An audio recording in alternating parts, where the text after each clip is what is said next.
So Wete Omnes, today we are going to answer a quick question. What exactly is the periphrastic? It's a phrase that gets chucked around a lot by Latin teachers and some Latin students, and it sounds very long and intimidating, but it actually has a really simple definition. So today we're just going to be going over that so that the next time your teacher talks about a periphrastic verbal construction, you will be on top of what they're actually trying to talk to you about. So, the adjective periphrastic simply means that a verb is made up of more than one word. That's it. Periphrastic verbal constructions are very common in English, but they're rarer in Latin. They most often occur in the passive voice, which is why you'll often hear the phrase passive periphrastic. Now, there is technically an active periphrastic in Latin, but that only applies to deponent verbs. So if you don't know what a deponent verb is, you don't need to worry about it. But just know that most of the periphrastic verbal constructions in Latin are passive. So the reason why I picked this example is that we've got amabam, right? So amabam is first person, singular, imperfect, active, and indicative. If you don't know what those 5 things mean, you can go and watch my video on Verbs 101. But if you do, and you're all caught up, then you'll know that Latin verbs can contain a lot of information in just one single word.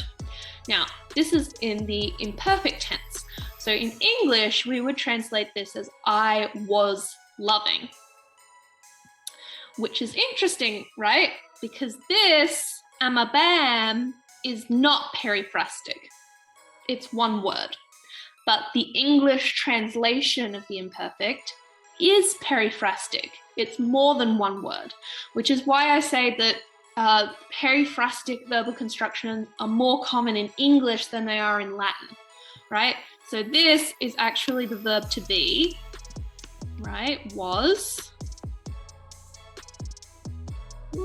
plus a participle. Was loving, was jumping. It's a very common construction in English, right? That's also how we make our future, right? Our future in English is periphrastic. I will do this, or I will love you forever, right? It's will, the verb to be, plus the verb, or the participle. Right? Whereas in Latin, it would actually be amabo, which is just one word, non-periphrastic. So this is an example of a periphrastic verbal construction happening in Latin, amatus sum.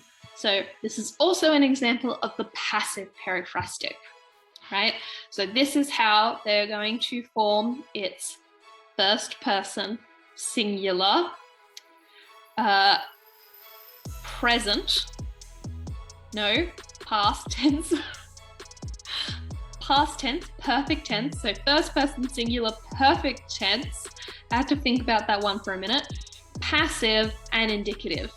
So in order to create the perfect tense in the passive, we need in Latin 2 words to do that. We need a participle, amatus, and we need the verb to be, sum. And that creates the, I'm going to type this out so it takes a little bit less time. So that's the perfect passive. Right, which we would translate it as, I was loved, which is also periphrastic. Right, that's also periphrastic. Now it won't let me draw. There we go. This is also periphrastic.